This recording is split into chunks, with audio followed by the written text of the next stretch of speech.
एक समय की बात है, हिमालय की खाड़ी के नीचे एक छोटे से शांत गांव में भरत नाम का एक युवा लड़का रहता था। भरत अपने क्रोधी स्वभाव और चंचल मन के कारण गांव भर में प्रसिद्ध था। उसका मन हर समय विचारों से भरा रहता था। सोचो, इस तूफान ने उसके मन को एकदम बेचैन कर दिया है। उसके जीवन से शांति मानो गायब हो गई थी और वह हमेशा अपने ही ख्यालों में खोया रहता था और तनावपूर्ण जीवन जी रहे हैं। उनके अशांत मन और क्रोध के कारण उनके संबंध अपने परिवार के सदस्यों और गांव वालों से भी अच्छे नहीं थे, जिससे वह और भी अधिक अकेला और अपमानित महसूस करने लगा। वह और भी अधिक मानसिक तनाव की स्थिति में चला जाता है। एक समय की बात है, भरत अपने गांव की गलियों में घूम रहे थे। तभी उनकी मुलाकात एक बौद्ध भिक्षु से हुई जो एक पेड़ की छाया के नीचे ध्यान में बैठे थे। बौद्ध भिक्षु के चेहरे से निर्मल शांति की आभा झलक रही थी। इस असीम शांति में भरत बौद्ध भिक्षु की ओर आकर्षित हुए। जब भरत बौद्ध भिक्षु के करीब आया तो उसे अपने आसपास एक सकारात्मक ऊर्जा का एहसास हुआ। भरत को एहसास हुआ कि इस असीम शांति और सकारात्मक ऊर्जा का स्रोत कहीं ना कहीं बौद्ध भिक्षु के भीतर ही था। इसलिए वह वहीं बैठकर उसकी आंखें खुलने का इंतजार करने लगा। थोड़ी देर बाद जब बौद्ध भिक्षु की आंख खुली तो उसने एक युवा लड़के को अपने सामने बैठा पाया, जो बहुत तनावग्रस्त और नकारात्मक भावनाओं से भरा हुआ लग रहा था। भरत ने बौद्ध भिक्षु की ओर हसरत भरी निगाहों से देखा और बहुत विनम्रता से कहा, गुरु, मेरा मन बहुत अशांत है और मेरे मन के विचार मुझे खाए जा रहे हैं। मुझे एक पल के लिए भी शांति महसूस नहीं होती। क्या आप मुझे सिखा सकते हैं कि मैं अपने अशांत मन को कैसे शांत करूं? बौद्ध भिक्षु ने भरत की पीड़ा को समझते हुए करुणा दृष्टि से देखा और कहा, मेरे प्यारे बच्चे, मैं तुम्हें एक कहानी सुनाना चाहता हूं। इस कहानी में मानसिक शांति और खुशी के रहस्य छिपे हैं। क्या आप कहानी सुनना चाहेंगे? भरत ने हां में सिर हिलाया और पूरी एकाग्रता से कहानी सुनने को तैयार हो गए। बहुत समय पहले की बात है। एक नगर में शक्ति नाम का एक आदमी रहता था। शक्ति बेहद महत्वाकांक्षी व्यक्ति थे और यदि उसे किसी से असफलता और बुराई सुनने को मिलती है तो वह गहरी चिंता और तनाव में चला जाता है। उनका मानना था कि सफलता और भौतिक शक्तियां वांछित खुशी देंगी, लेकिन वह जितना सफलता और प्रशंसा के पीछे भागता था उतना ही मानसिक तनाव में डूबता जाता था। लेकिन अचानक शक्ति का सामना उस समय के मशहूर बौद्ध भिक्षु से हो गया, जिसका नाम महाकौशल था। महाकौशल अपने शिष्यों को ध्यान की शिक्षा देते थे और वह स्वयं एक बहुत ही ध्यानमग्न और प्रबुद्ध व्यक्ति थे। महाकौशल की अद्भुत एकाग्रता से प्रभावित होकर शक्ति ने उनसे अपने भटकते मन को शांत करने का उपाय जानना चाहा। शक्ति ने कहा कि हमेशा सफलता के पीछे भागते हैं और लगातार अधिक हासिल करने की कोशिश करते हैं, फिर भी मुझे कोई क्षणिक संतुष्टि या आत्मसंतुष्टि नहीं मिलती। इस निरंतर बेचैनी के बीच मैं शांति कैसे पा सकता हूं? बौद्ध भिक्षु ने करुणा दृष्टि से उसकी ओर देखा और उत्तर दिया, आपका मन एक अशांत नदी की तरह है जो हमेशा बहती और बहती रहती है, कभी भी शांत नहीं रह सकता। इसलिए इस अशांत मन को शांत करने के लिए आपको अपने विचारों को बिना किसी रुकावट के जाने देने की कला सीखनी होगी। शक्ति को आश्चर्य हुआ और उसने पूछा कि मैं अपने विचारों को कैसे जाने दूं? आखिर मैं भी तो अपनी इच्छाओं और महत्वाकांक्षाओं से बंधा हुआ हूं। यह सुनकर बौद्ध भिक्षु मुस्कुरा दिए और कल्पना करें कि आपके हाथ में पानी का एक गिलास है। अब आप इसे जितनी देर तक पकड़ कर रखेंगे यह उतना ही भारी होता जाएगा, और अगर आप इसे काफी देर तक पकड़े रहेंगे तो आपके हाथ में दर्द होने लगेगा। लेकिन अगर आप उस पकड़ को ढीला कर दें और छोड़ दें तो आपका बोझ खत्म हो जाएगा। भरत ने कथा और उसका संदेश ध्यानपूर्वक सुना। वह समझ गया कि अपने विचारों और इच्छाओं से चिपके रहने से उसका बोझ बढ़ जाता है और अंदर ही अंदर अशांति पैदा कर देता है। अब भरत को कथा का अंत सुनने की उत्सुकता से प्रतीक्षा थी।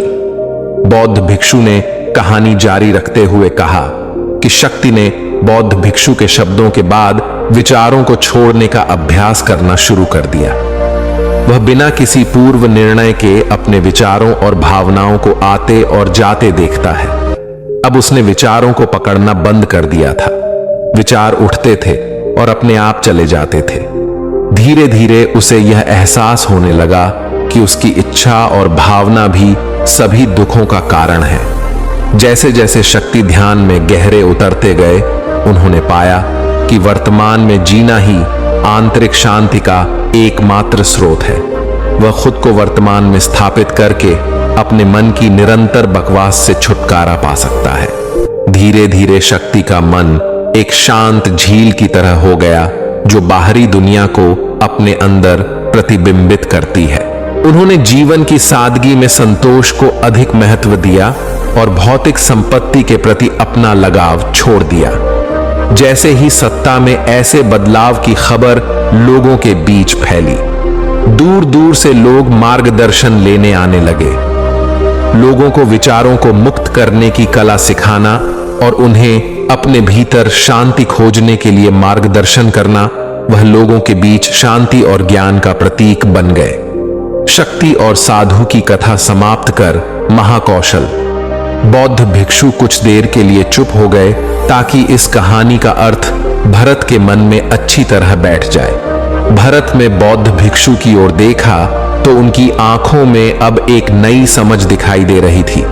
भरत ने धीरे से कहा कि मुझे इस कहानी में ज्ञान दिखता है, लेकिन मैं इसे अपने जीवन में कैसे लागू करूं?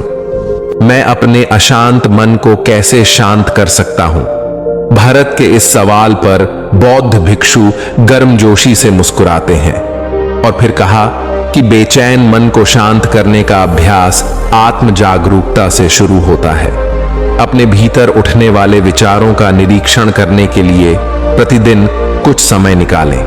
उन भावनाओं पर ध्यान दें जो आपके मन में आती हैं और देखें कि वे कैसे आती हैं, और आकाश में गुजरते बादलों की तरह चले जाओ।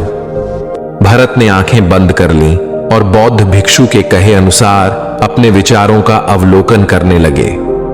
जैसे ही उसने अपने भीतर उठने वाले विचारों पर ध्यान देना शुरू किया, उसे एहसास हुआ कि इसलिए उसे चिंता और इच्छाओं की एक निरंतर धारा अपने अंदर बहती हुई महसूस हुई। सिर्फ एक एहसास ने ही नहीं, उसे एक अद्भुत शांति का एहसास कराया।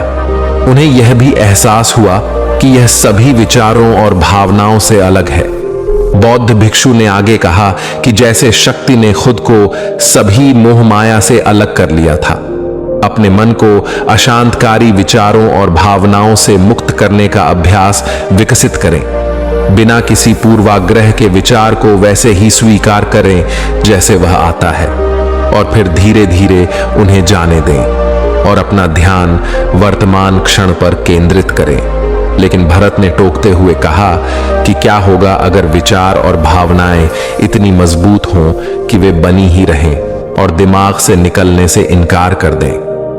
बौद्ध भिक्षु ने भरत की बात पर सहमति जताते हुए सिर हिलाया और कहा, ऐसे कई मौके आएंगे जब आपके मन में सवालों का बवंडर चल रहा होगा। जब आपका दिमाग आपकी बात ही नहीं सुनेगा, तो ऐसे में आपको अपनी सांसों की ताकत पर विश्वास करना होगा। एक बार फिर भिक्षु ने भरत से कहा, अपनी आंखें बंद करो और अपनी सांसों पर ध्यान केंद्रित करने के लिए अपने पेट को ऊपर उठते और मथते हुए महसूस करो। बौद्ध भिक्षु ने बताया कि जब भी आपका मन अशांत हो जाए तो तुरंत अपनी सांसों पर लौट आए।